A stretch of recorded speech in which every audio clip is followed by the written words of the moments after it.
Muy buenas, ¿qué tal? Bienvenidos, ya saben ustedes, este es el programa de los jueves, la cita de los jueves, donde siempre digo que los temas los brinda la actualidad. Pues también, hoy vamos a tocar temas de actualidad, pero los invitados de hoy vamos a hacer una tertulia,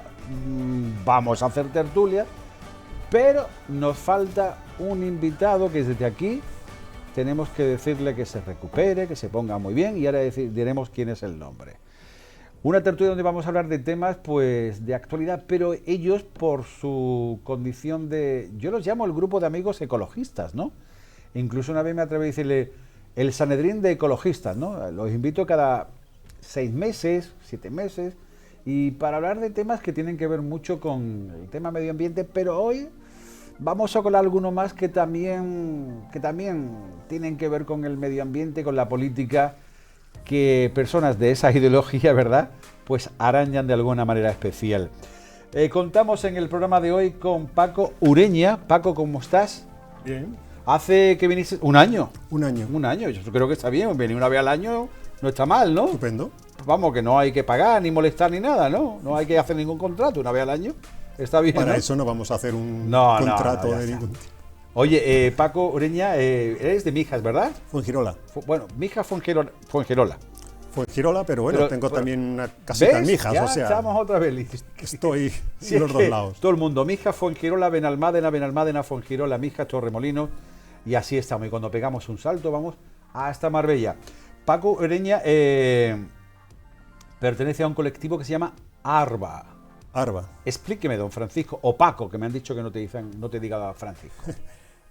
¿ARBA qué es? Arba es una asociación para la recuperación del bosque autóctono, es lo que significa Arba. Entonces se fundó en 1986 en Madrid y ha ido haciendo delegaciones por España. Desde hace un par de años, poco más, viene funcionando aquí en Málaga. Yo coordino un grupito de gente, de voluntarios, que hacemos labores fundamentalmente de reforestación. Ahora bien, ¿no? Con el agua. Estáis maravilla. plantando árboles como nunca, ¿no? ¿O qué? Una maravilla, porque esto implica que este verano no vamos a tener que ir tanto a regar, porque los árboles no solamente es plantarlos, también hay que hacerle un seguimiento. Y este verano la cosa se facilita mucho. ¿Y durante todo este periodo de lluvias habéis estado también plantando árboles? No, cuando llueve no paráis, ¿no? No hemos plantado mucho porque no había previsión de que fuera a llover tanto, entonces la limitación es qué capacidad tenemos para en verano hacerle el seguimiento adecuado, para que no se sequen. ¿Este año cuántos árboles habéis podido plantar? Pocos, nosotros plantamos muy pocos, pero muy bien plantados. A ver, qué frase más hecha. Es que es una realidad, hay empresas por ahí, vemos noticias, se han plantado 8.000, 20.000, 50.000 árboles. Y la mayoría se muere. Y esas son plantaciones muchas veces hechas buscando la publicidad, no se hacen bien, no se les hace ningún seguimiento y mueren el 90, 95 y hasta 99% de los árboles. Sí, que si ustedes... Cuando ponemos un árbol, no os voy a decir que ese árbol sale y va a hacerse adulto, pero 60, 70% de probabilidades, 50, 80, en ese orden. Sí, que vais y plantáis el árbol, le hacéis un seguimiento y si ve que no brota, lo intentáis de nuevo. Efectivamente. ¿Y soy un grupo de cuántas personas? En el grupo de WhatsApp somos cerca de 60 personas y bueno, como siempre, en un grupo hay un pequeño grupo de gente que lo lleva adelante y luego más gente que aparecen de vez en cuando y colaboran. Más gente. Pero bueno, incluso cuando, por ejemplo, Paco, os reunís o quedáis para plantar árboles, ¿cuántos os llegáis a reunir? O como decimos aquí, a juntar. Vamos, normalmente no solemos ser mucho, solemos ser 10, 12, 15 en ese orden. Pero lo que vamos es muchas veces al año. O sea, el año pasado pudimos salir unas cerca de 20 veces. Muy bien, muy bien, muy bien. Bueno, pues muchísimas gracias por acudir a nuestra llamada. Quería un poco, explicar por qué estás aquí, al colectivo que perteneces, porque guarda relación con lo que cada 6, 7 meses intento hacer con amigos y personas de la forma de pensar, de ver la vida, como es Antonio Méndez, biólogo. Don Antonio, muy buenas. Buenas tardes, Paco. ¿Cómo estás? Encantado de volver a verte y de estar contigo. Yo creo que y con Paco, que ya nos conocemos. Cada 6 meses está bien, ¿no? Perfecto, por mí perfecto. No hay ningún problema, ¿no? ¿Ha caído agua? Hombre, afortunadamente. Y nos hacía muchísima falta. Mucha falta. Ahora hablaremos. Además de lo que está llenando los pantanos, porque así nos evitamos Los de acuíferos, estar regando. ¿no? Que nos falta hoy nuestro amigo Víctor Blasco. Lamentablemente. Desde aquí le mandamos un saludo a Víctor. Víctor, que bueno, te has puesto pachucho en el último momento. Yo siempre que digo que el de grupo de los tres era el más guerrillero, ¿no? O es el más guerrillero, no era más, eres, porque cuando venga la próxima oportunidad, bueno, pues contaremos también con Víctor Blanco, que también está metido en colectivos ecologistas y tal, y siempre reivindicando, bueno, pues ese lado verde de la humanidad. Pues tengo varios temas de los que ya conocéis, que os he puesto en conocimiento antes de venir al programa, pero a mí me gustaría empezar con el tema del agua, ¿no? Que parece ser que una vez que ha llovido tanto, bueno, pues se ha rebajado, se ha relajado un poco el decreto. Me imagino que tenéis información de cómo ha quedado el tema, y en cualquier caso, aunque se han experimentado mejoras tras la lluvia, sigue siendo una cuestión crítica, dicen, en la gestión de recursos hídricos. Decía el responsable de la Junta que pese a las lluvias caídas, los proyectos hídricos que hay en marcha se van a continuar. Dice que no se va a hacer como en otras ocasiones, que llueve y dice que ya todo el mundo quito, ya tenemos agua, porque si no lloviese durante largo tiempo tendríamos lluvia para 2 años, ¿no? Sí, los recursos se pueden estimar hacia eso, pero yo creo que afortunadamente estamos aprendiendo, y las autoridades están aprendiendo de experiencias pasadas y entendiendo que un periodo abundante de lluvia, de una primavera, que es lo que hemos tenido, una primavera temprana de lluvia abundante, no nos saca de la situación de sequía.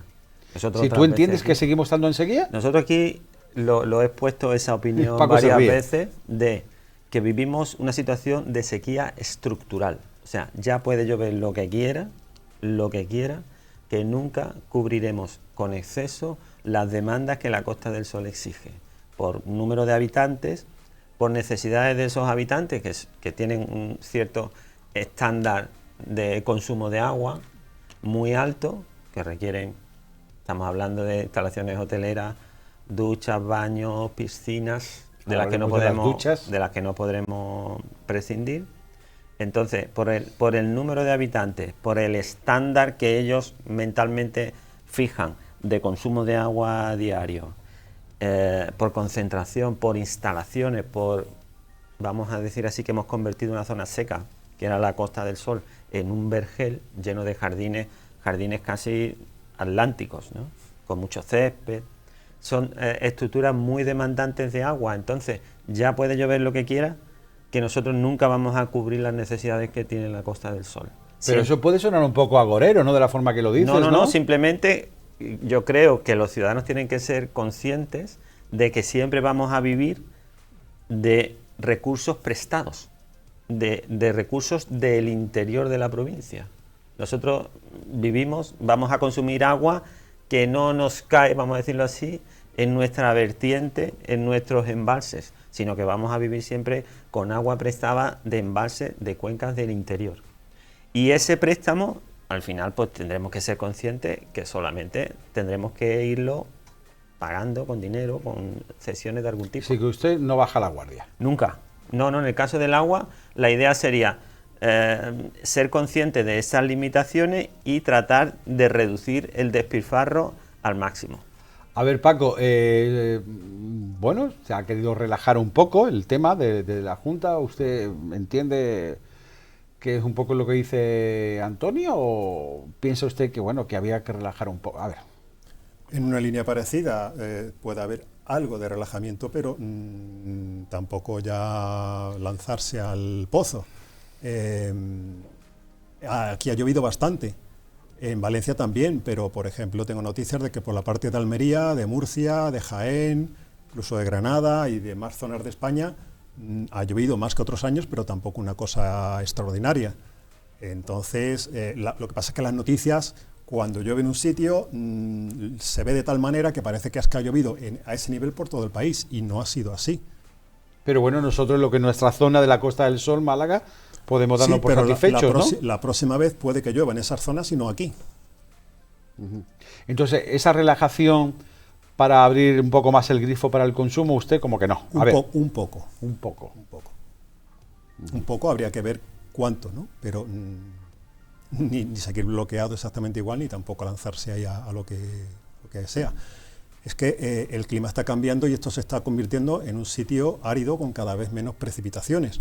Entonces, incluso en el sitio más árido, a cada X años, 10, 20, hay lluvia intensa. Pero eso no evita que ese sitio siga siendo árido o incluso más árido. Yo recuerdo un viaje que yo estuve en Marruecos, en el sur de Marruecos, en el desierto, y hubo inundaciones. Estuve en el desierto con inundaciones, carreteras cortadas, puentes caídos, casas derribadas, que murió gente, no podíamos pasar, había que esperar que bajara el río. Llegué a bañarme en charcas que se formaron en medio de las dunas del desierto. Coincidió, es una cosa que pasa en el sur de Marruecos, en el desierto, cada 10, 20 años, 30, coincidió. Espectacular. Arroyos corriendo por el desierto, una cosa increíble. Lo que ocurre es que, por ejemplo... Pero dime. Ahora mismo ese desierto sigue siendo no igual de seco que cuando yo fui, más seco aún. Los palmerales que yo vi verdes, enormes, de miles de palmeras, están muriendo. O sea... En Versou, que me soplan por aquí. Es decir, ¿quiere decir que cuando llueve hace más daño que cuando no llueve? ¿Es lo que me está tratando de decir o yo estoy entendido mal? No es eso, me refiero, es que un episodio de lluvias importante en un sitio árido no significa que ese sitio ya se acabó la aridez ahí, sino que la aridez va a continuar después de ese episodio e incluso con el clima que tenemos, el cambio climático que se está viendo, puede agravarse la... Y Antonio, bueno, cuando pregunto a los dos por igual. Cuando se dice ha habido que desembalsar agua, o por ejemplo, bueno, yo sé que no es Marruecos en nuestro caso, pero bueno, oye, aquí hay que preocuparse por todo, ¿no? En fin y al cabo, el planeta es uno solo. Si en esos lugares donde es desierto ha llovido, hubiera, no sé cómo imaginármelo, zonas con grandes recipientes para acoger ese agua, eso hubiera sido muy... ¿Me entendéis? Es decir, sí, aparte de los pantanos que tenemos aquí, hacer no sé qué tipo de... Yo no lo sé, yo no soy un experto, no sé qué tipo de infraestructura, que ese agua que no solamente la de los pantanos, no solamente la de los ríos, bueno, los ríos bajan de los pantanos, pero tener grandes, no sé, bidones, no sé cómo sería eso. A ver, Antonio, sí que se aproveche todo lo que cae del cielo. Mira, la idea, alguna vez nos ha pasado. ¿Me has entendido, Paco?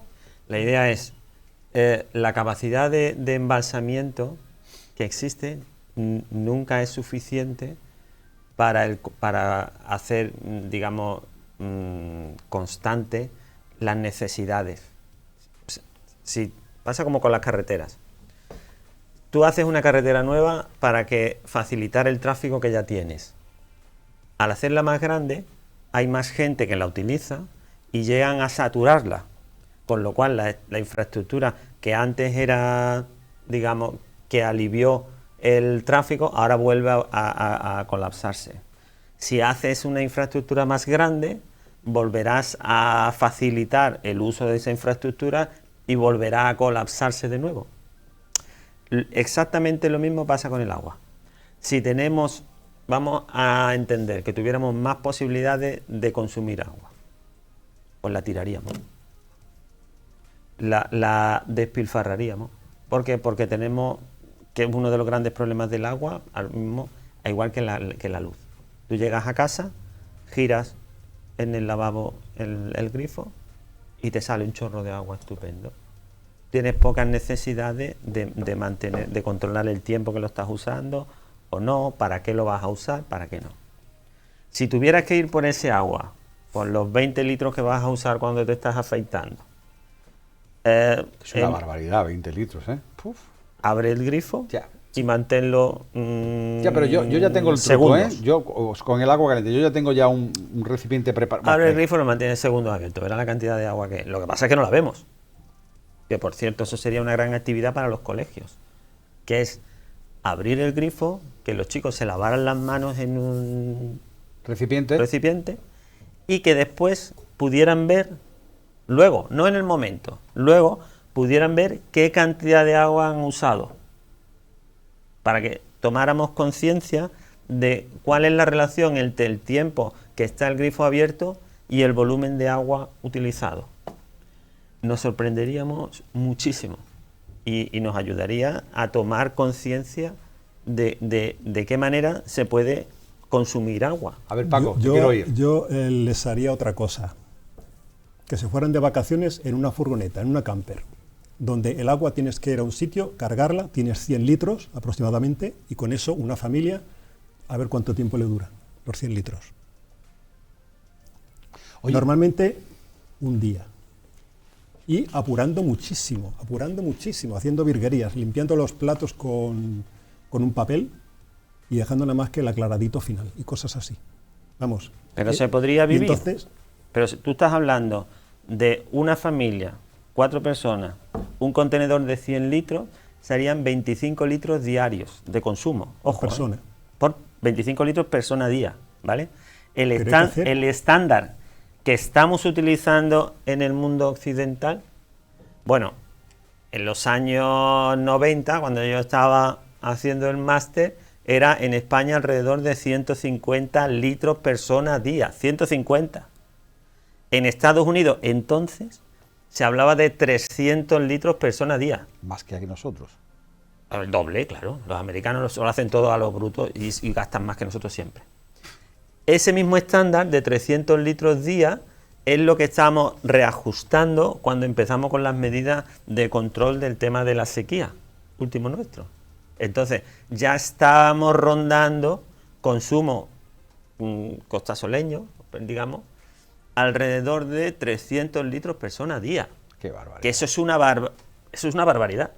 ¿Pero por qué gastamos tanta agua? Porque no somos conscientes, porque no la vemos. Claro. Si la viéramos, si tuviéramos que movernos, como dice él, con un contenedor, voy al pozo, cargo con el pozo y la manguera, el bote de 20 litros. Lo echo en el aljibe de la casa. Viajar en camper es muy educativo en ese sentido. Porque luego tienes también... Camper, que es una furgoneta... Una furgoneta como una autocaravana. Bien. Okay. O una eso autocaravana. Es, o de hippie o de rico. ¿Ah, sí? Sí. Hombre, oye, pues te has ido de un lado a otro, ¿eh? Para que tú veas. No, es que los extremos normalmente se dan la mano. Sí.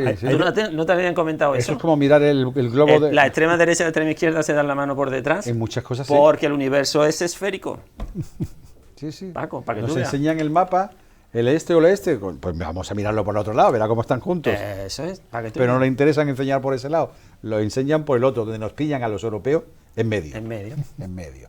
Entonces, vamos, yo cuando os convoqué para este programa digo, bueno, pues ya va a haber aquí buena información, van a estar contentos ellos. Bueno, ya Paco, por lo menos con lo de la plantación de árboles ya me has dicho que ya es algo bastante positivo, porque a la hora de analizar el agua que ha caído, Antonio y Paco, que lo apuntabas un poco al principio, ya no solamente los pantanos, sino que este agua ha ido a los acuíferos, ¿no? Ha bajado hasta esa parte de la tierra donde no vemos, que nos pasa igual, pero que es esencialmente importante, ¿no? Para nosotros, la forma en la que ha estado lloviendo, esto ya para alguna gente puede ser un poco inconveniente, ¿no? Que te llueve todos los días un poquito, después escampa y vuelve a llover al día siguiente. Eso ha pasado mucho en la última semana, que ha venido muy bien, ¿eh? Es lo que se dice el agua, como dicen, el agua calaera, ¿no? Calaera, dice, ¿no? un tren de borrascas, ¿no? Un tren de borrasca, mira qué palabra eso más bonita. Es fantástico, porque permite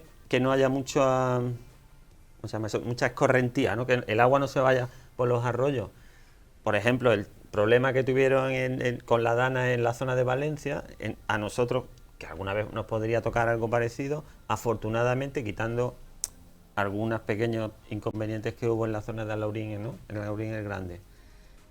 Alaurín el Grande, Alaurín de la Torre. Y en Cártama, toda esa zona. Eso es, ahí les dio un poquitín, pero bueno, tampoco fue una cosa no tan trágico. Pero ellos lo padecieron, ¿eh? Ya, pero no tan trágico. Como ha ocurrido en Valencia. Con el mismo volumen de Valencia.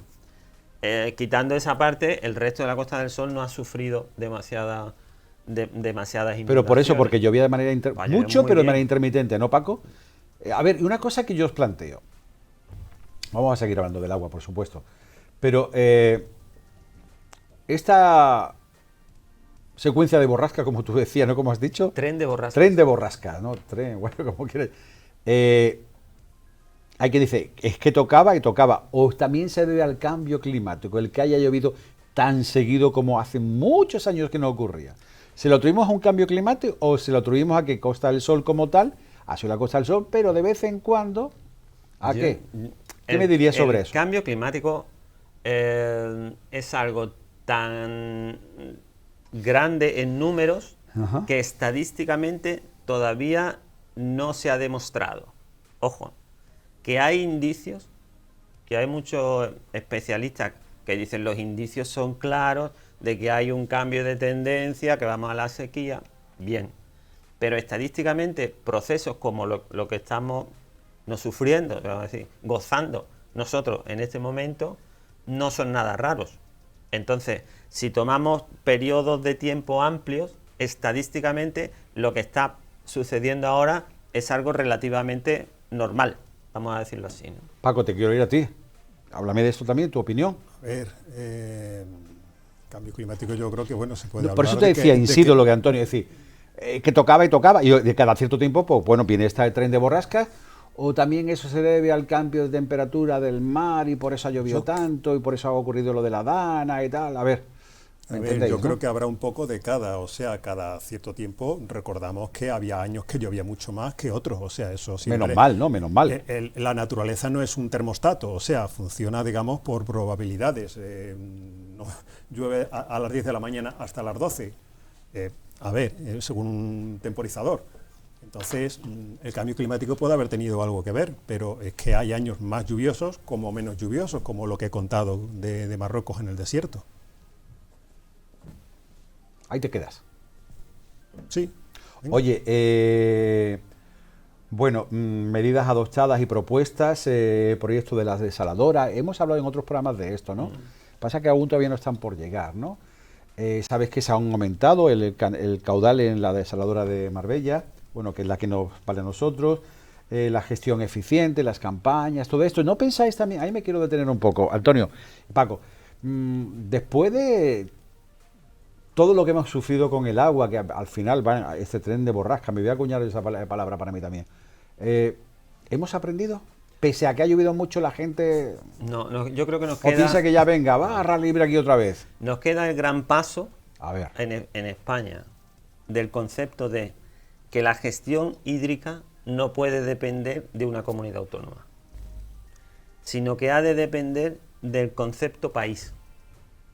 Es elemento de carácter federal, de tal forma que seamos capaces, que no sería nada complicado, de estableciendo conexiones unas cuencas con otras, pudiéramos rebajar muchísimo la tensión que se produce por estas variaciones de precipitaciones. O sea, si tenemos unas cuencas que son que presentan excedentes de agua y otras que son muy deficitarias, que seamos capaces, interconectando las distintas cuencas, de poder llevar agua de una a otra. Que lo mismo que hacemos con el gas lo hagamos con el agua, ¿no? No, recuerdo que el gas no lo hacemos nosotros, que el gas pasa por delante.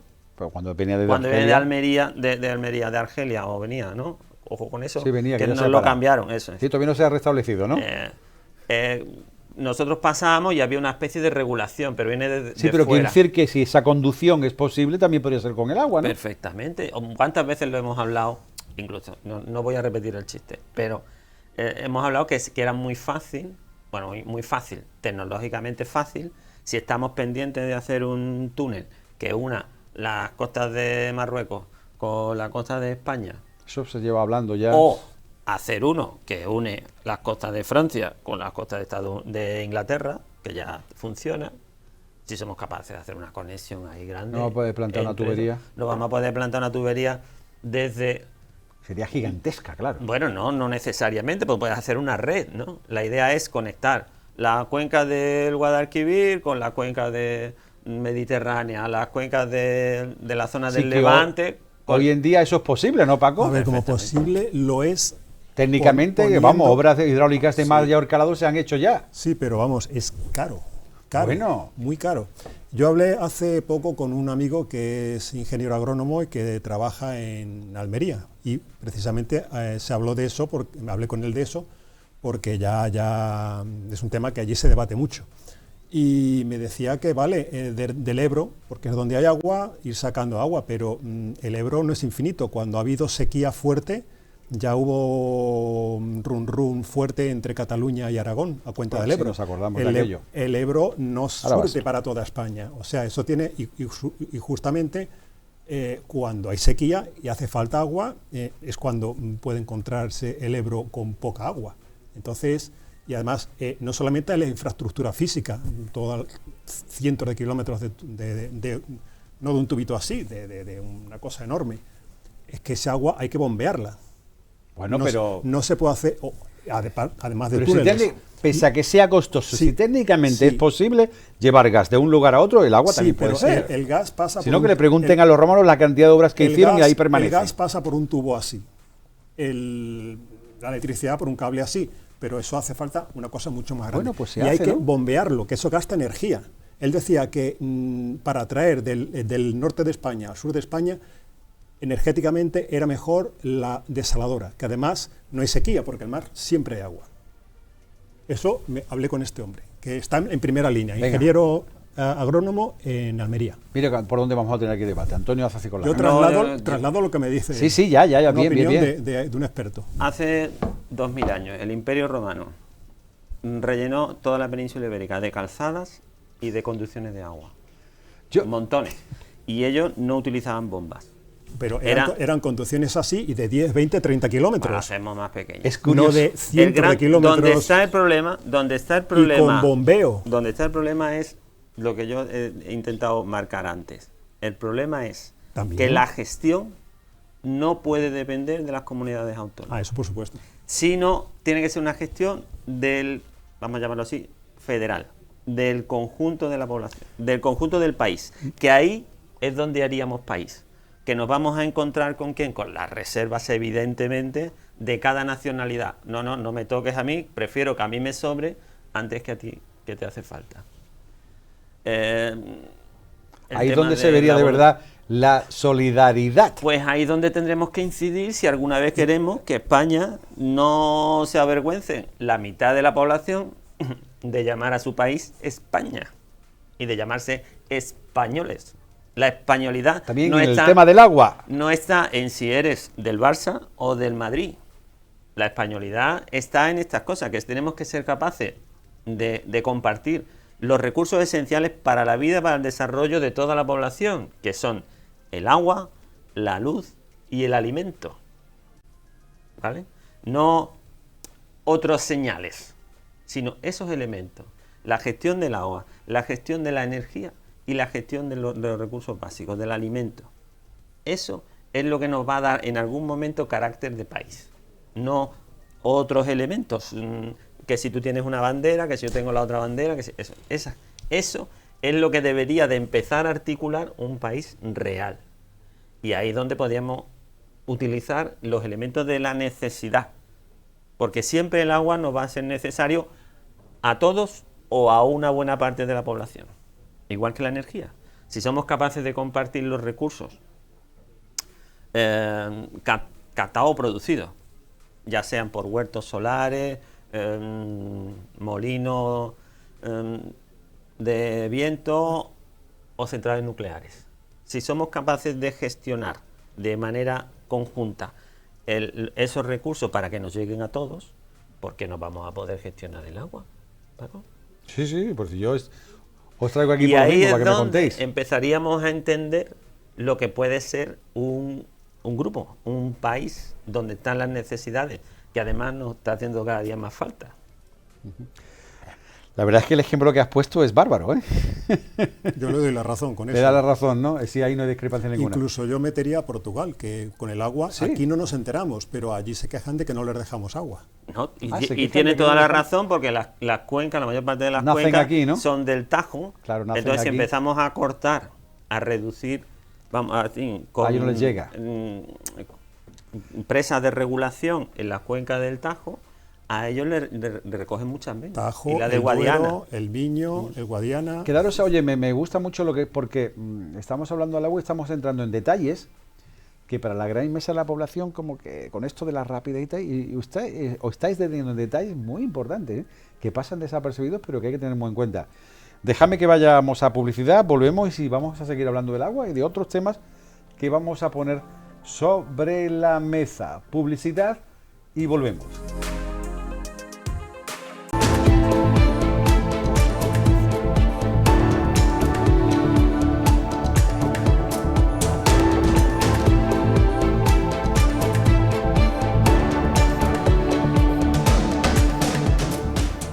Seguimos, volvemos y entramos en la segunda parte del programa.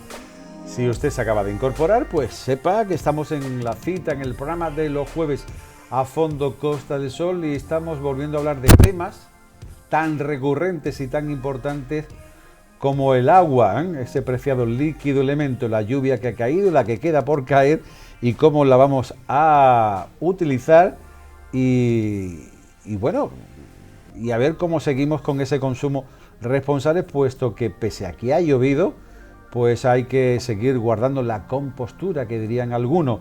Invitados hoy, pues Paco Ureña, de un colectivo que se llama Arba, un colectivo, bueno, plantan muchos árboles durante todo el año, y eso ya es importantísimo, y estas aguas que han caído dicen que genial, que no son muchos árboles, pero los que plantan llegan hasta el final y le hacen un seguimiento, ¿no? No todos. No todos, bueno, por lo menos hay mucha sinceridad.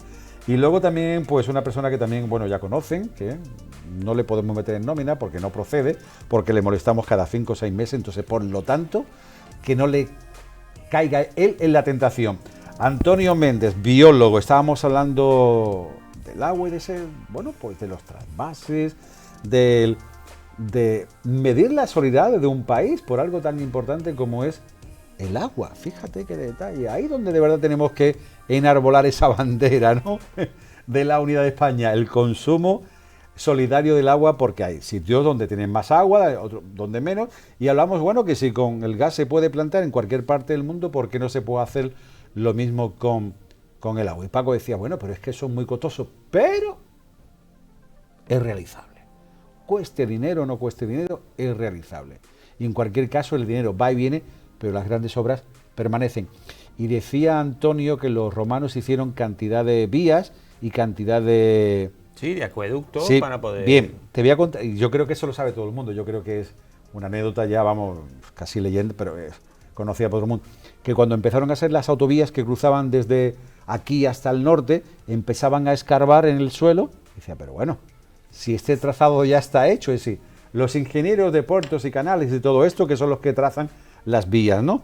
Desde Barcelona, Valencia a Málaga, no sé, empiezan a hurgar en el suelo y dice, pero bueno, si este trazado ya está hecho, ya estaba inventado los trazados que tenemos de autovía, autopistas, que nos comunican todo el país, y lo habían hecho los romanos.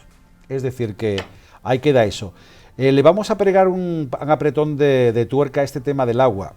Llega el verano, yo sé que hablamos de esto, en la otra, mira, piscinas, mi realizador nos está provocando. Las duchas. Las duchas de la ahí playa. tienen un problema, de verdad. Yo os voy a decir una cosa. Porque quien no hace nada no se equivoca. Y el que hace cosas se puede equivocar. Entonces esa frase está muy hecha. Quien no hace nada, no haga usted nada y verdad como no se equivoca. Pero quien hace, quien gestiona y tal, ahora viene, como diríamos a nivel de calle, un marrón o una difícil papeleta para saber qué es lo que hay que hacer este verano con el tema de las duchas. Abrir el grifo, no abrir el grifo, y ya quedó muy claro, yo, o al menos yo lo entendí, de que tanta ducha no hace falta, porque al fin y al cabo, salvo personas que sean, bueno, que tengan alguna limitación física, por ejemplo, ¿no? Y hace también ya unos meses tuve en ese mismo programa, a Norberto del Castillo, a Mayol Villafaina y a la representante del colectivo aquí en la Costa del Sol, hablando de la posibilidad de montar duchas con agua del mar, con la idea de quitar la arena.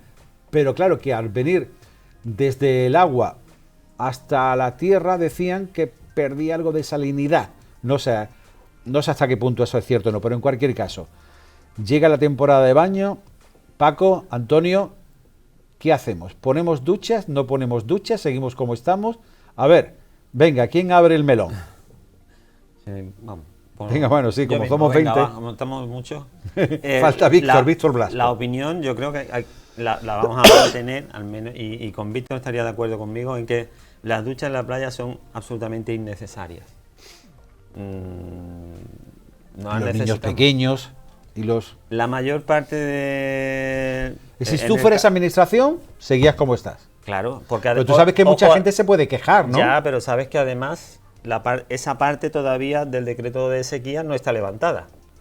No, lo de las duchas sí que igual. Eso es. Sí, pero que va a ser una tesitura en la que se encuentra de aquí que habrá que a varias decidirse. semanas cuando empiece ya la temporada Habrá que alta. decidirse. Pero algunas veces deberíamos de hablar también de los gestos simbólicos, ¿vale? Realmente parece que estamos de acuerdo en que el consumo de agua en las duchas de playa no es excesivo, porque además se limita en el periodo durante el día, digamos automáticamente, se regula que solo se puedan usar desde las 8 de la mañana hasta las 7 o las 8 de la tarde, el periodo de baño en playa, que eso está regulado por temporizadores. Y tampoco es que sea un gran despilfarro, pero sí que es simbólico. O sea, es decir, si nos lo podemos ahorrar, ¿por qué no ahorrarlo? Y utilizar ese consumo en otras cosas que posiblemente fueran más necesarios. A ver, Paco, tu versión de los hechos.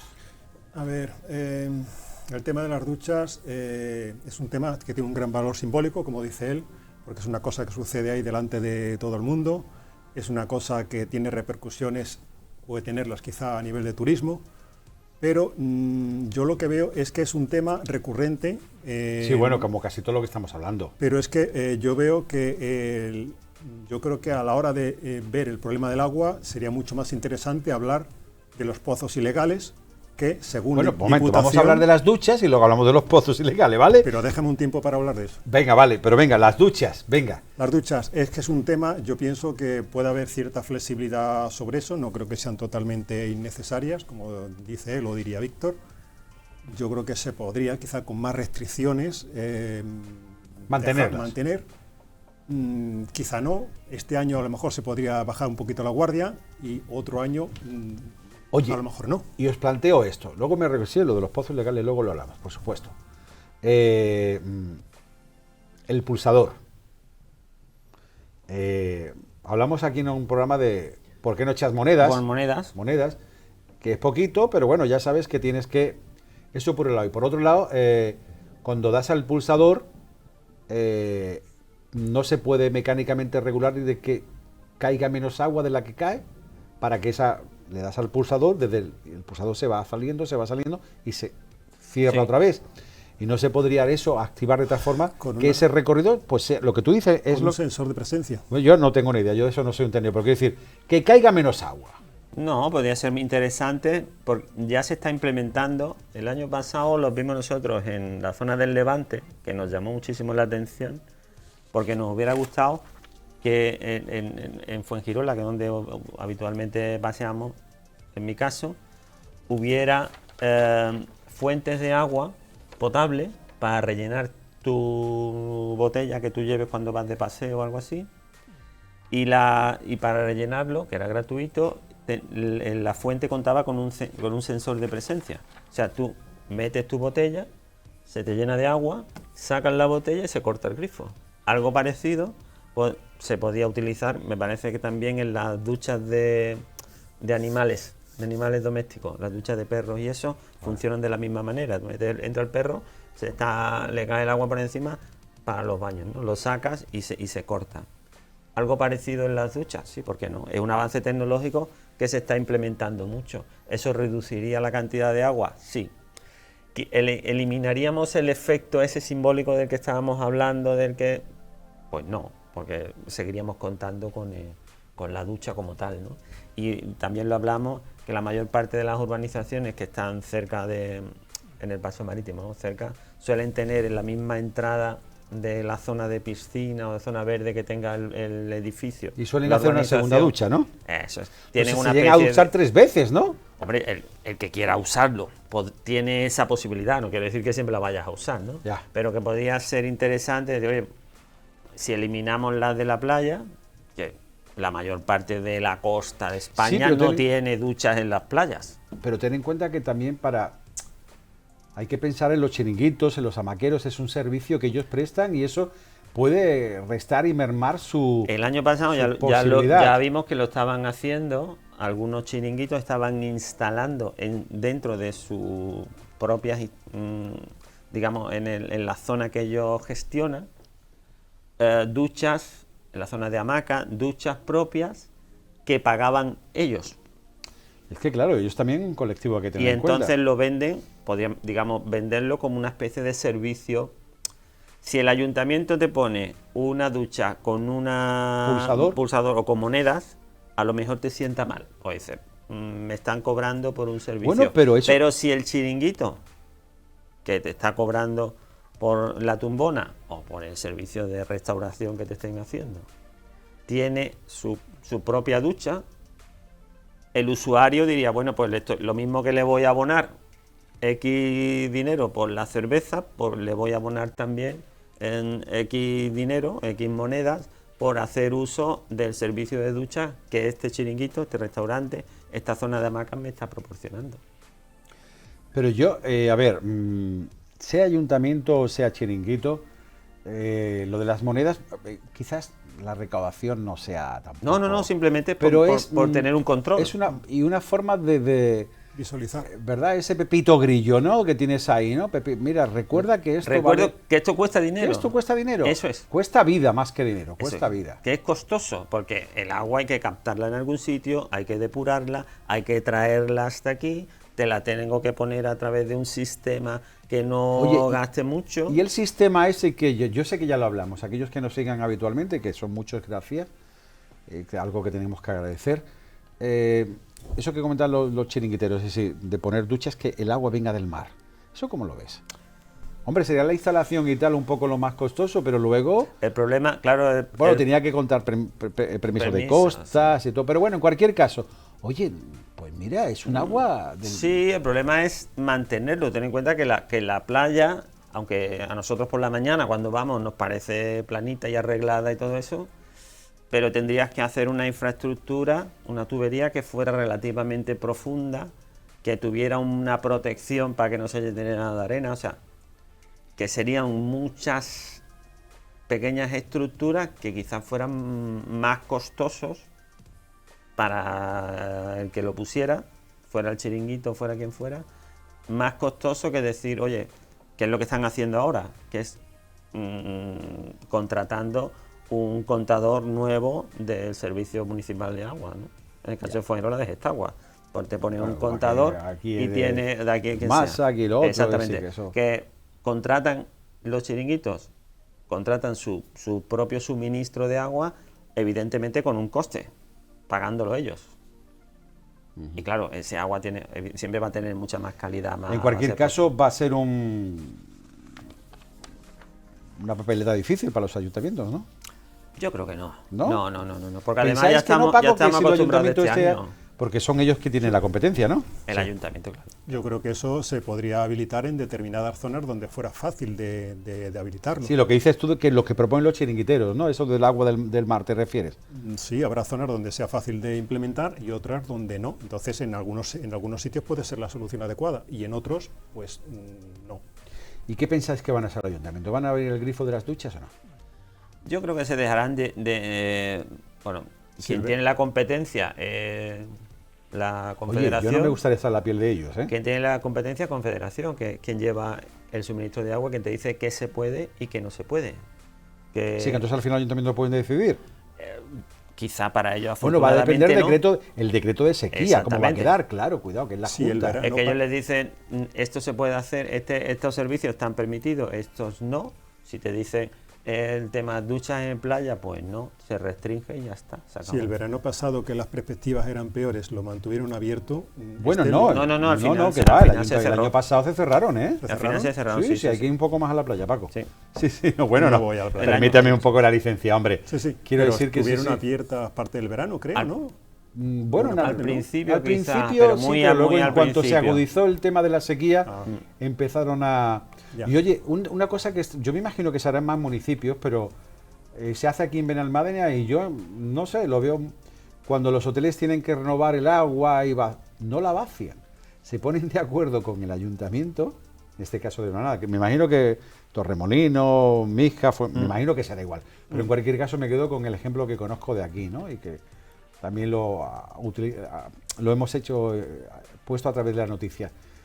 Se ponen de acuerdo con los ayuntamientos, llegan camiones especiales con estos y se llevan el agua de la piscina y lo utilizan en riegos de jardines o baldeos para la calle. Claro. Es una forma de no tirarla directamente a la tubería. Sí, tirarlo, claro. Que bueno, ¿ves? Ya existe eso. A ver, es coherente lo que se hace. Decimos, hombre, tampoco es para tanto. No es que es para tanto, pero antes no se hacía. Exactamente. Sí, que ya están cambiando. La mentalidad ya está, con esa inercia, ¿verdad? Está cambiando. Eso es un paso. Lo que hablábamos del poder de los símbolos, a lo mejor no es tan importante, pero digamos, es lo económicamente, pero es lo que estás transmitiendo y lo que va centrándose. Cuando nosotros éramos pequeños, no es el caso de nuestros hijos, ¿no? Pero cuando nosotros éramos pequeños, el tema de que tu padre fuera detrás tuya apagando las luces, eso era, y teníamos en casa, pues habría, ¿cuántos? 5 o 6 bombillas, ¿no? Y la televisión, si acaso, que se ponía unas horas al día. Hoy día, ¿tú vas detrás de tus hijos apagando las luces? No, yo no voy detrás de los míos. Yo sí. ¿Tú sí? Soy el apagabombillas de la casa. Ah, pobre. Bueno, los míos ya están muy mayores, ya no viven en casa, ¿no? Bueno, pero que sí, que al fin y al cabo... En casa a lo mejor mantendréis, porque en mi casa pasa... Entonces tú martillo pilón, ¿no? Se mantienen varias televisiones encendidas a la vez. Eso sí. Y las vas viendo aquí, y las vas viendo allí, y las vas viendo ahí.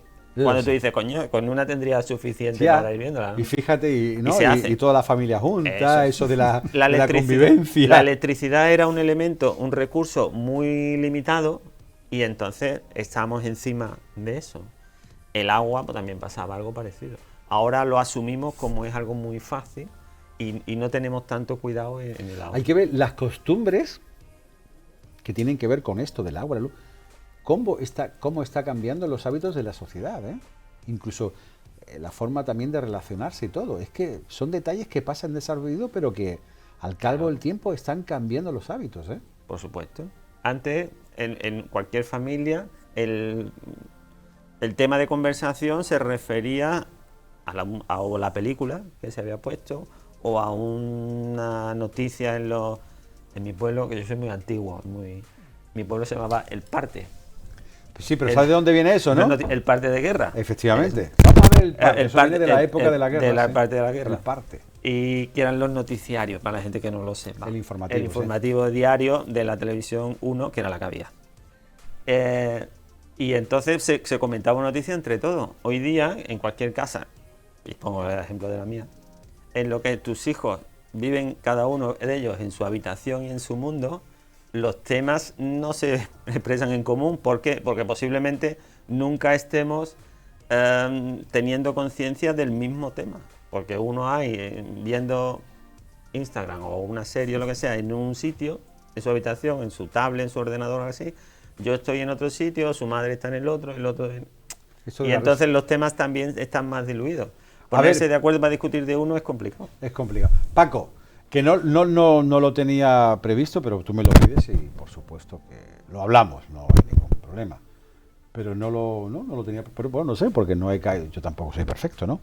Lo que me decías que ves más complicado, más punible, ¿no? Más lo de los pozos ilegales que lo de las duchas, ¿no? Claro, o sea, tú me estás hablando de perseguir cómo evitar lo de los pozos ilegales. A ver, dame tu argumentario. A ver, lo de las duchas es una cosa muy vistosa, que la ven los turistas que llegan de otro país, ellos mismos se duchan, está ahí en primera línea de playa, nunca mejor dicho. Pero es que esos son unos puntitos, una serie de puntitos durante unas horas al día, durante unos meses al año, en los cuales se gasta una cierta cantidad de agua.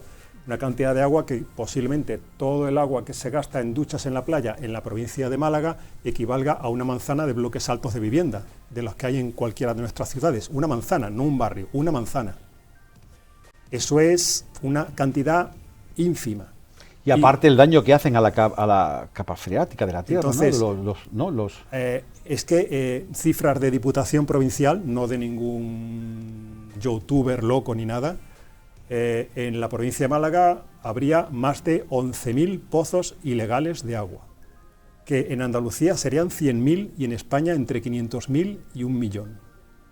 Estamos hablando de un consumo de agua fuera de control, miles y miles de veces superior a las duchitas de la playa. Y el daño que se le hace a los acuíferos, ¿no, Antonio? Con ese tema. Ese agua luego, fuera de control, hay quien lo explota y luego resulta que el embalse está vacío, que llega el ayuntamiento, los mismos ayuntamientos tienen a veces pozos ilegales. No puede, cuidado con lo que digas, ¿eh? Yo he escuchado eso. No, Paco, yo he escuchado situaciones pero tú así. comprenderás que yo no puedo permitir que tú digas eso.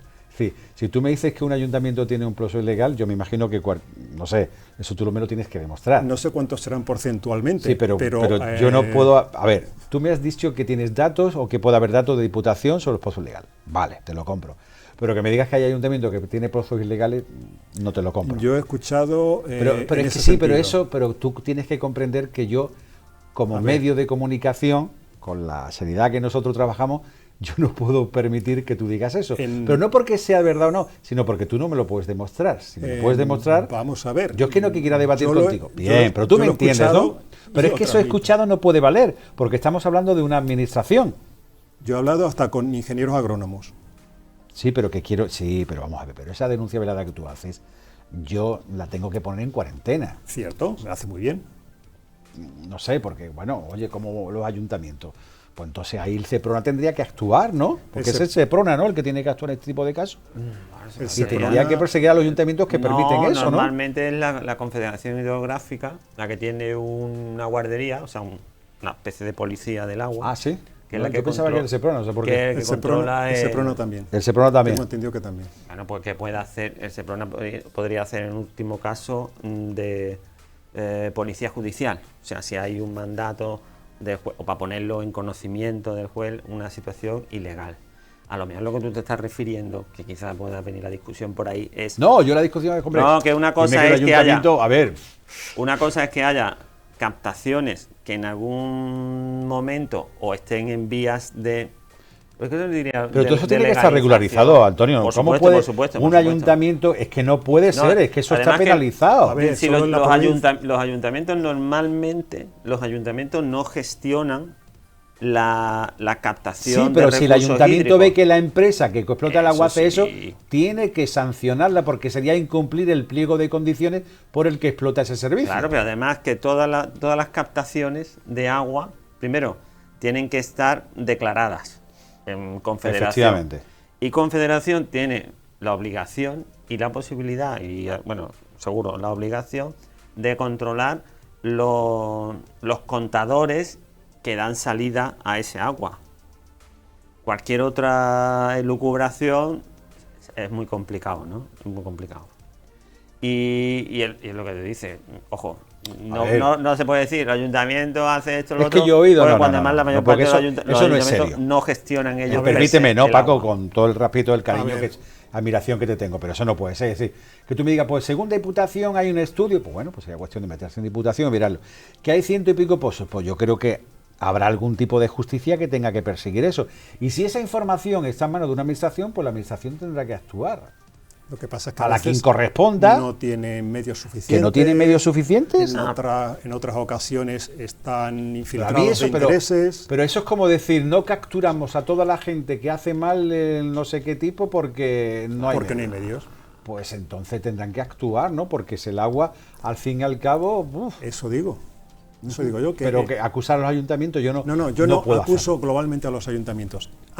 Sí, pero al ayuntamiento parece a mí, oye, conejo, ¿qué ayuntamientos? No puedes mencionar ayuntamientos, tienes que dar nombres y apellidos. Eso es como decir, a ver, entiéndeme, Paco, que no es que tú me tienes que comprender a mí mi situación cuando yo presento este programa y la casa que trabajo y la cadena en la que represento en este momento. Es que hacen tal medio de comunicación, hace esto y esto. No, perdona.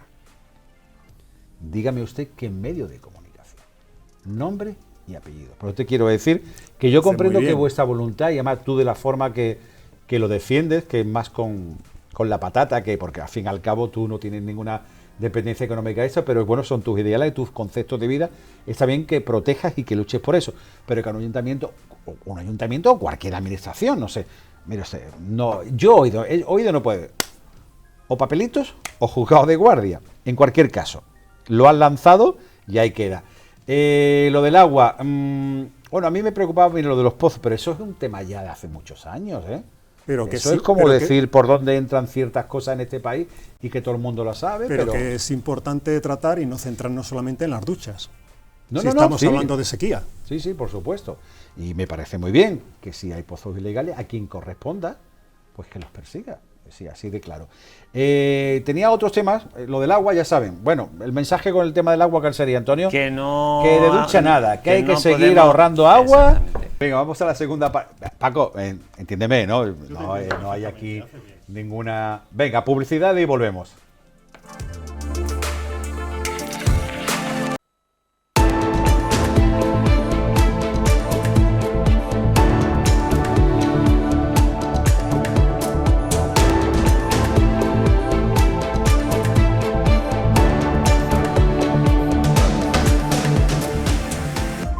Seguimos, continuamos, estamos, la tercera parte ya del programa, si se acaba de incorporar, pues ya saben ustedes que estamos en el programa de los jueves.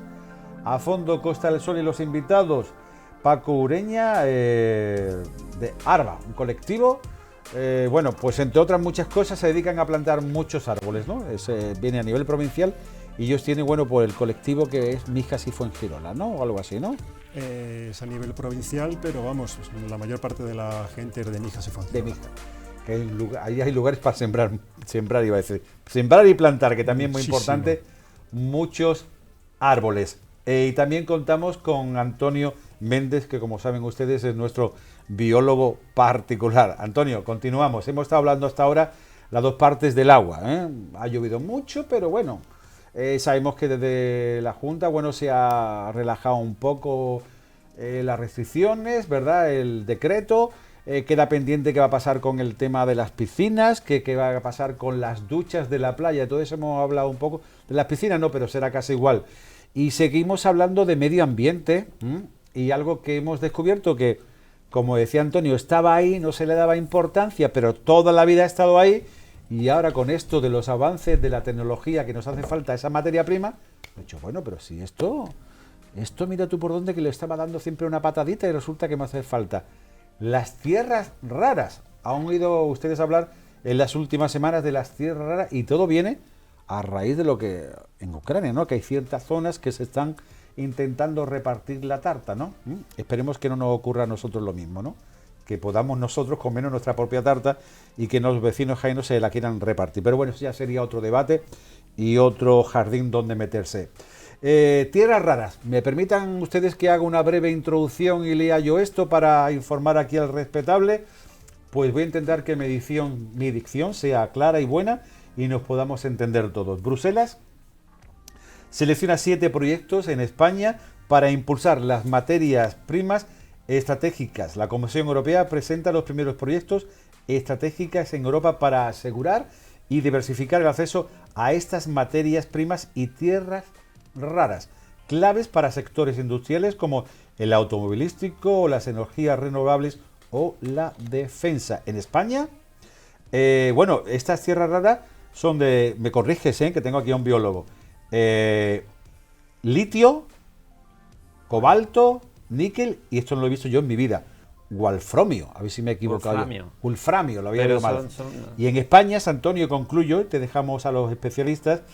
Las regiones beneficiadas incluyen a Extremadura, Andalucía, Castilla-La Mancha y Galicia. Por ejemplo, en Extremadura se abrirá la mina de Agua Blanca para extraer níquel, cobre y cobalto, mientras que en Andalucía se van a desarrollar proyectos como el reciclaje de cobre y platino en Sevilla. A ver, señores, ¿esto qué? Me has puesto ante un ejemplo que me ha gustado mucho cuando estamos en publicidad, lo de las tablas de los minerales, ¿no? Vamos a aprovechar una cosilla. Esto es muy pedagógico lo que vamos a hacer aquí, ¿eh? Que entre Antonio y Paco nos van a explicar. Vamos a aprovechar una cosilla. Tú has nombrado las tierras raras. No tiene nada que ver con el cobre, con el litio, con el platino. No tiene nada que ver. Esto que has comentado antes, las tierras raras son unos elementos que ni son tierras ni son raras. O sea, vaya. Son elementos metálicos que aparecen, están distribuidos en la tabla periódica de los elementos, aparecen como en un cuadrito aparte. Y es porque tienen unas características químicas muy específicas. Solo se conocen porque se conocen de más tiempo, pero se utilizan en industria a partir de mediados del siglo XX, sobre todo en aplicaciones asociadas a tecnología, ¿vale? Tecnología, estamos hablando de conductores que hacen falta en temas de para las pantallas LED, tan famosas ahora, las pantallas de táctiles, cosas relacionadas con tecnología, por sus características químicas, ¿vale? Ni son tierras ni son tan raras, o sea, son muy más habituales de lo que parece.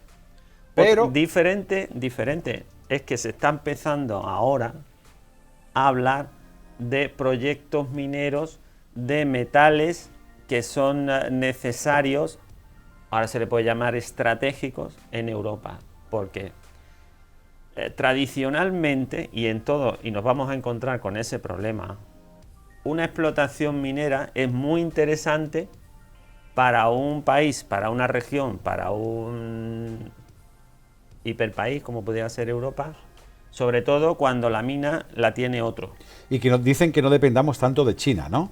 El 97% de los minerales que corresponden a las tierras raras, el 97% del comercio mundial está dominado por China. Y vuelvo al razonamiento de antes. Nos interesa mucho las explotaciones mineras cuando la parte mala de una explotación minera, que ahora la estáis viendo en las imágenes que aparecen, que nos están ilustrando nuestros compañeros aquí en la tele, cuando esas explotaciones las sufren otros, porque eso es muy sufrido. Estamos hablando de gases tóxicos, altos, elevadísimos consumos de agua, ruidos, camiones, degradación de tierras de cultivo. Cuando eso se le hacía a otro, en el caso, por ejemplo, China explota sus minerales en buena parte de su territorio porque son muy grandes, pero es que además manejan toda la explotación mineral prácticamente del mundo cuando es en África o en Sudamérica, ¿vale? Cuando la tiene otro. Ya. Europa lo que quiere, como la basura, ¿no? Exactamente. Europa compraba ese material refinado. Ya hecho. Claro, porque tú lo utilizas para tu tecnología, para tu desarrollo tecnológico, pero la parte mala... Te quedas con la parte amable. La parte mala es la de la explotación, la de la cantera. Últimamente en televisión hemos visto, cuando se ha referido a que en España había determinados proyectos que había que reactivar en minería, parece que las autoridades europeas estaban muy interesados. Y si uno mira con un poco de ojo crítico, dice, hombre, en Ciudad Real, hombre, en Andalucía, hombre, en Galicia, hombre, en zonas que están de esa España vaciada, ¿vale?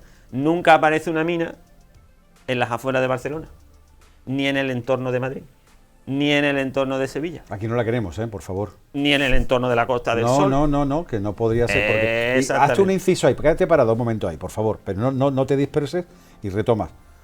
¿Se acuerdan ustedes cuando intentaron hacer algunas perforaciones aquí en el mar de Alborán?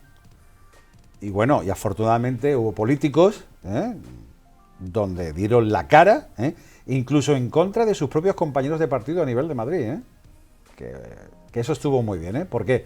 Porque afortunadamente somos muy conscientes de cuál es nuestro modo viviente, cuál es nuestra riqueza, y lo que no podemos permitir por nada del mundo, si queremos seguir con la industria que tenemos, es que el medio ambiente se mezcle, porque entonces estamos acabados. Esa es la idea. Por eso decía antes, las tierras raras no son tan raras, son muy relativamente comunes, pero el hecho, ahora se le llama raro porque parezca una cosa muy extraña, muy difícil, sí, muy desconocida, ¿no? Muy localizada, y además muy localizado. No es que eso está en medio del desierto, de algún sitio. No, mire usted. Está fácil.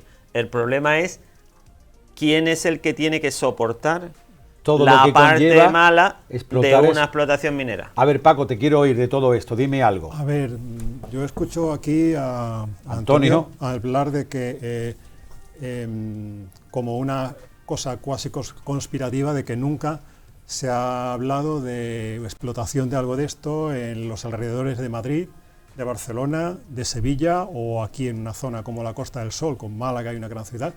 Pero es que la geología de esos lugares es diferente.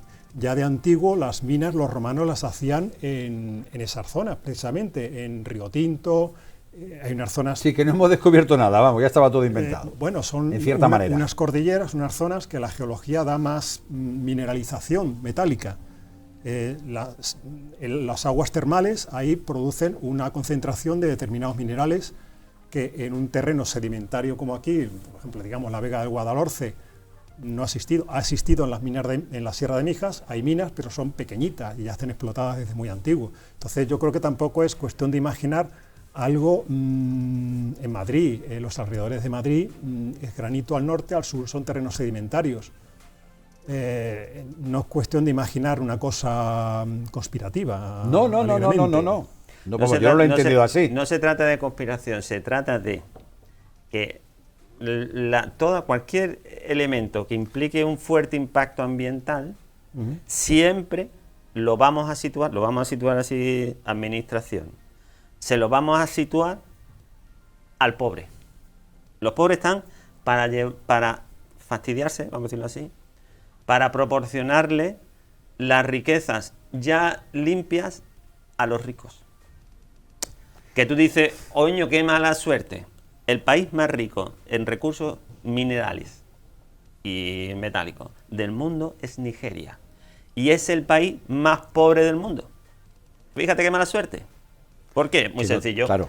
Porque donde estén las riquezas minerales van a ser explotadas por la gente que puede explotarlo, las grandes compañías multinacionales, y la población local es la que tiene que encargarse de sufrir todos los males que conlleva una mala gestión. O sea, los gases tóxicos, los movimientos de guerrillas, los señores de la guerra, la parte mala de una explotación siempre la sufren los mismos. Sí, porque hay en esos países que dices de África, sí que estás hablando, ya sabemos, ¿no? Se oyen historias, se han visto películas. El coltán, el platino, los diamantes. Y luego el país está muerto de hambre, ¿entiendes la expresión? El uranio. Y lo controlan como especie de mafia. Mira, o gobiernos muy radicales, ya lo último. Vamos a hacer claros. La Comisión Europea ha declarado las centrales nucleares como medioambientalmente verdes. ¿Pero porque le están viendo la oreja al lobo? No, porque están viendo la oreja al lobo. Porque el gran consumo, el gran, digamos, desastre ambiental, el gran coste ambiental se produce en la extracción del uranio. ¿Que dónde está? Leche. En algunos países muy pobres de África. Qué casualidad, ¿no? Allí se purifica, dejamos el agujero, los polvos, los humos, los camiones, toda la desgracia, se la dejamos a ellos. El uranio ya, para purificarlo, para enriquecerlo, viaja a Europa, donde se utiliza en las centrales nucleares europeas, y los residuos, ¿dónde vamos a enterrarlos? Que eso no tiene remedio. Estamos hablando de vida media de los residuos radioactivos de miles de años, 1500 años, de vida media. Quiere decir que para que la radioactividad no se va a perder nunca, la quitamos de en medio, la metemos debajo de la alfombra. Hombre, ¿dónde está la alfombra? Uy, en Nerva, en Huelva o en Córdoba. Sí, claro, en la Sierra de Córdoba. ¿Qué culpa tendrán los cordobeses de no tener uranio? Ahora tienen todo lo que quieran. En Galicia creo que también se quiere hacer algo. No tiene nada que ver con esto. No, pero en Galicia lo que se hace, lo que se intenta hacer es una megaplanta de celulosa. Y eso contamina. Muchísimo. Y necesita un montón de agua. Va a generar un gran impacto en todas las rías gallegas. ¿Por qué se hace en Galicia? Aparte por el clima. Porque allí la población es muy pequeña. La población que se va a negar es muy pequeña. Hombre, hay agua y hay árboles. A ver, venga, Paco, que no te hay árboles porque se ponen, porque eucalipto tú lo plantas donde haya... En Galicia, donde hay agua. Chupa toda el agua pero posible. Esencialmente donde hay gente poca y pobre. Efectivamente, de eso hay también. Eso pero yo creo que hay un sesgo. Venga, Paco. En las probabilidades, viendo la inmensidad, coges un mapa detallado del mundo, abres Google Earth y hay unos desiertos inmensos en el mundo, unos lugares por ahí, unas montañas, unas tundras. Las ciudades son relativamente pequeñas. Entonces las probabilidades de que te salga justamente un yacimiento supercontaminante debajo de una de las grandes ciudades, más aún de una de las grandes ciudades de un país desarrollado, son remotas. eso nos han educado para que lo veamos como que no se hace ahí aposta, pero es que las probabilidades son muy bajas. Que efectivamente, que siempre un residuo, un vertedero de residuos radioactivos te lo van a hacer, no te lo van a hacer en la misma gran ciudad, te lo van a hacer. Tienes una parte de razón, pero que hay un punto ya en el cual nos han acondicionado para que veamos ya lo que ya no es, un paso de más, en ese sentido. Hombre, también ocurre, Antonio, a ver, yo no tengo el conocimiento que tenéis vosotros, ¿eh? Pero cuando hay algo de este tipo que pese no a ser muy ambientalmente aceptable, genera riqueza, y si te lo llevas del lugar, ese pueblito o ese lugar se quedan sin eso, pierden... Bueno, eso es lo que nos venden, ¿no? No te rías, Antonio. No, me río porque lo hemos estudiado muchísimas veces en cursos que hemos hecho nosotros, ¿no? De que el planteamiento es siempre el mismo. Ya, tú tienes pero una ¿es verdad zona, o no es verdad? Tú tienes una zona muy deprimida, laboralmente deprimida. Pueblo pequeño, de la sierra, donde hay muy poco trabajo, donde la mayor parte de la población joven ha tenido que emigrar a zonas de gran afluencia, o sea, a las costas o a las capitales, donde te quedas con una población envejecida con muy pocos recursos y muy pocas necesidades. Y tú dices, hombre, qué suerte, ahí tenemos una mina abandonada que la podemos utilizar para ir metiendo residuos radiactivos a ellos que más les da. No se Y además, nadie, ¿no? y en el pueblo, que son 500 600, pues entre los guardas de la mina, los vigilantes y los controladores, pues sacamos 10 o 12 puestos de trabajo que les solucionan la vida a los que no viven de la paga de jubilación. Y todos están tranquilos. Y a todos les parece Pero una claro, opinión eso a la larga fantástica. pasa que pasarán muchos años para que... Porque siempre hacemos lo mismo, Paco, siempre hacemos Bueno, yo creo que hemos explicado ya lo que consiste lo de la tierra rara, ¿no? Yo creo que ya, al menos ustedes ya tienen una... ¿no? Que igual lo sabía, ¿no? Pero bueno, yo entendía que tenía que incluirlo en este programa y, bueno, con el biólogo y aquí Paco también son gente experta en esta materia, pues que nos explicaran qué es esto de la tierra rara. Y hoy he incluido un tema que, bueno, pues tiene también que ver con el medio ambiente, que me acuerdo que cuando estábamos preparando el programa se lo envié a los invitados y alguien me dijo, uy, eres muy atrevido, ¿no? A ver, saben ustedes, tanto Antonio como Paco Ureña, y nos falta Víctor Blasco, son personas, bueno, pues que yo lo llamo siempre el grupo de ecologistas. No sé si está bien dicho o no, pero siempre han luchado mucho desde que los conozco de toda la vida, por el medio ambiente y, bueno, cada uno con su ideología aparcada donde quieran, pero siempre les ha unido el respeto por el medio ambiente, que tiene que ver también con esto que voy a hablar, en cierta manera. Tiene mucho que ver, porque al fin y al cabo son corrientes que se mueven en torno a...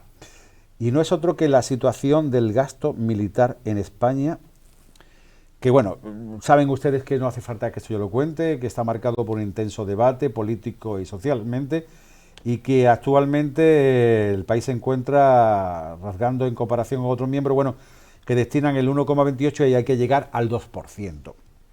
Pero claro, no cuenta con el apoyo de todos sus socios de gobierno, que no sabemos si son socios, porque cuando se es socio para todo, pero aquí parece que no es que no digamos la verdad, es que cambiamos de opinión. Pero bueno, eso es una metáfora que yo acabo de soltar.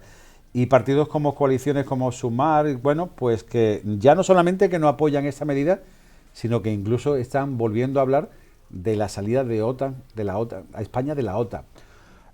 No sé si esto tiene que ver con el ambiente, a mí me da que sí. A ver, Antonio, esto del gasto militar, desde tu percepción, ese concepto verde que tienes. Pues el concepto verde, el incremento del gasto militar, como todo muchas cosas, y digamos el ecologismo. Queda menos en la tarta para repartir, ¿no? No, yo creo que Paco lo vamos a entender mucho. Mira, toda la gente que cuando nosotros plantamos árboles de manera voluntaria, no lo hacemos para estar a la sombra de los árboles nosotros, lo plantamos para generaciones venideras. Y en general para una mejora del ambiente, no de nuestra familia, no de nuestro pueblo, sino del mundo en general. Ese concepto generalista, en un concepto así abierto del mundo,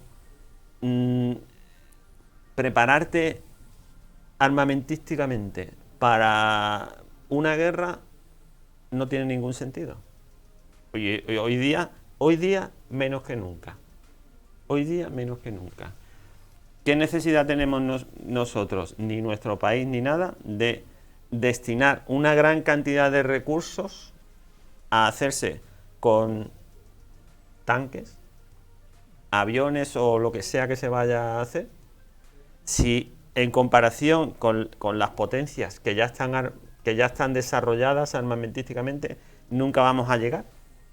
Y si entráramos en un conflicto, nos iban a arrasar en 5 minutos. ¿Qué necesidad tenemos de eso?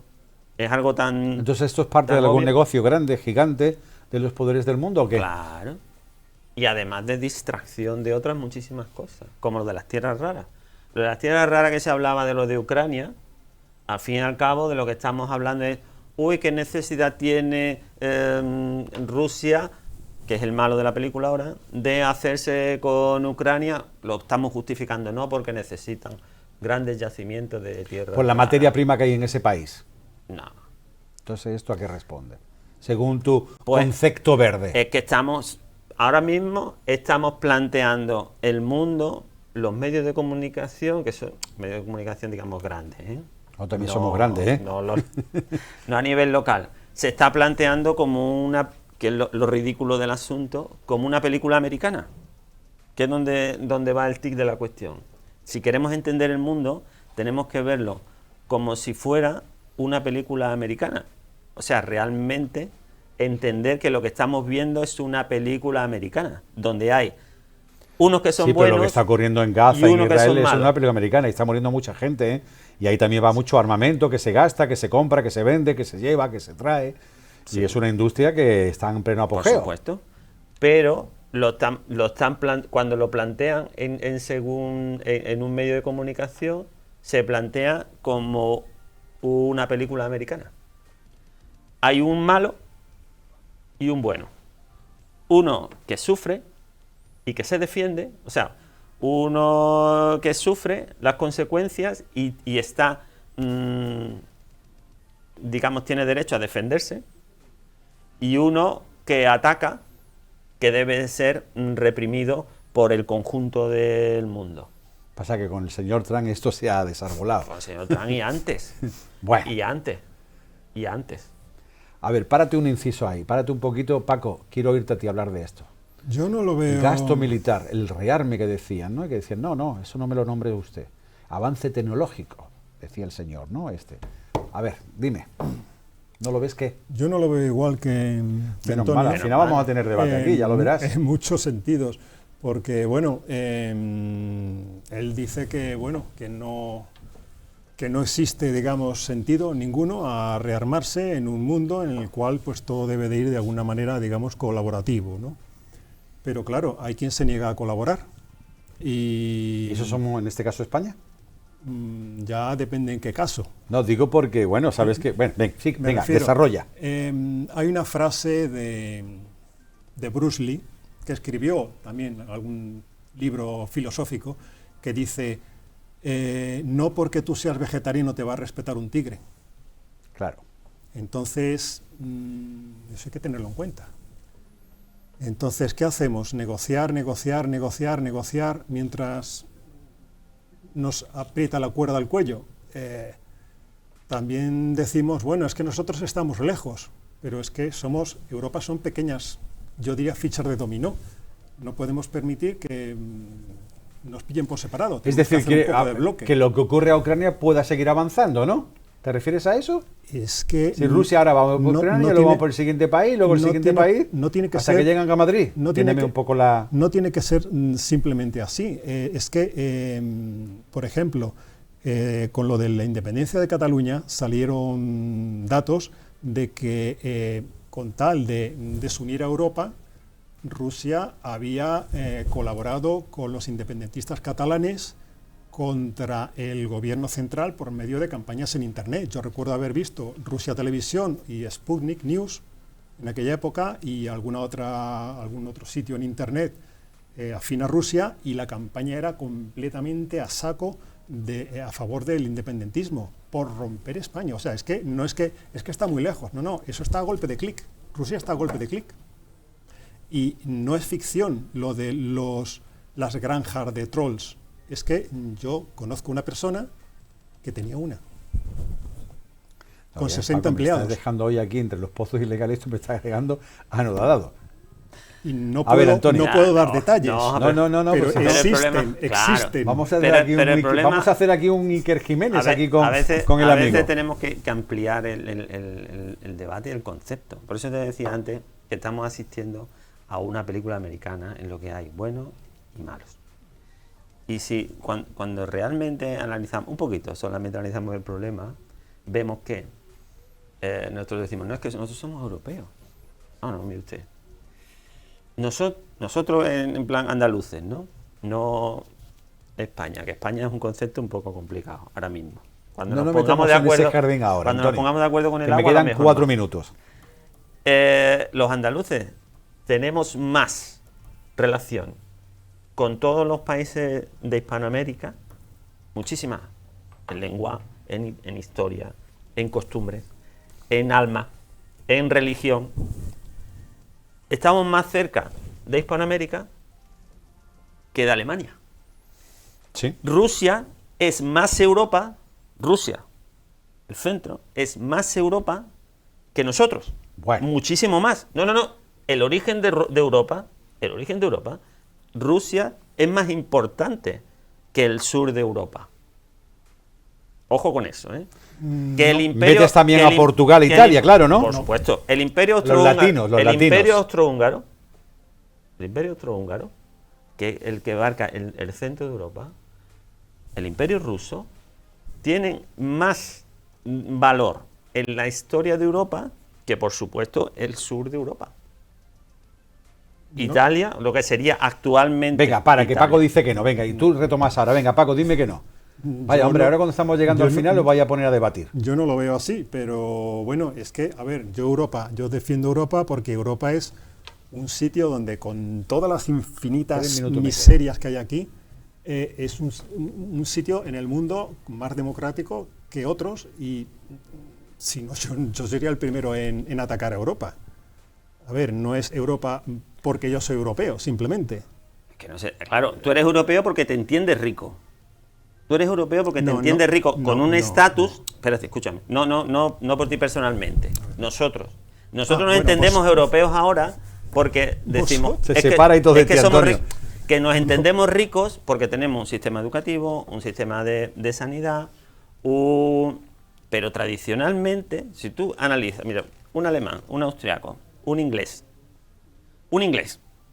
que no son capaces ni de medir distancia en centímetros, porque ellos tienen su propio sistema de medida, no comparten religión, no comparten lengua, no comparten sistema métrico, no comparten costumbres, vamos a entender que somos iguales en cuanto que tenemos un sistema parlamentario. Bueno, ellos están en el Brexit, ya no están dentro de Europa. Exactamente, ni siquiera eso. Vayamos ahora. Entonces, ¿qué es Europa? ¿Qué es Europa? ¿Qué nos queremos que entender como Europa? ¿Por cómo nos vamos a defender? Concluye, Antonio. Con nosotros, con los europeos, cuando no tenemos nada que ver. ¿Y vamos a defender qué? Defendemos un estatus económico. Vale, ok. Pero bueno, somos un continente que nos viene bien estar ahí juntitos, agrupados, donde yo siempre digo que puede ser como una especie de hornido Hyper. ¿Te acuerdas de esa gran caja? Que la abrías y había de todo, pero nos uníamos por la caja, ¿no? Estupendo. Pues sí, como puede ser Europa, pero donde entonces, tú lo abres y cada juego es un país, ¿no? Pero ¿por qué entonces tenemos ¿por qué entonces tenemos que no meter dentro de esa caja de juegos reunidos Hyper a Marruecos, que es nuestro vecino de abajo, con el que tenemos muchísimas relaciones, a todos los países de Hispanoamérica? Bueno, pero es que entonces sería formar, yo no voy a entrar en ese, pero sería formar otro que mercado, ¿no? Sería formar o ampliar, ¿no? O, por ejemplo, ¿cuánto tiempo lleva intentando Turquía? Turquía no está en la Comunidad Económica Europea. ¿Cuánto tiempo lleva intentándolo? Y yo creo que el tipo de religión tiene mucho que ver. Creo yo, es una opinión mía particular. ¿Que nos vamos, don Antonio? Muchísimas gracias, me alegro de verle. Por la oportunidad usted es una tienda rara. Don Francisco no llegó, luego le doy un abrazo para despedirme. Que lo de las tierras raras, mira, ya me lo ha aclarado. Paco, me alegro mucho de volver a verte.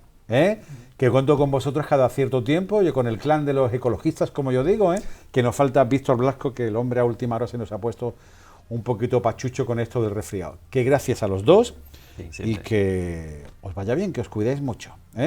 Gracias. Y a ustedes también. Hemos hablado del agua, hemos hablado de, bueno, el gasto militar. Bueno, al final, como han visto ustedes, se nos va un poco el tema, profundizamos en detalles que quizás, bueno, pues entendemos que es el contexto con este tipo de invitados que cada cierto tiempo acudimos a ello. Con ese, como yo le decía a Antonio, ¿qué opinas tú en tu concepto verde? Muchísimas gracias y hasta la semana que viene.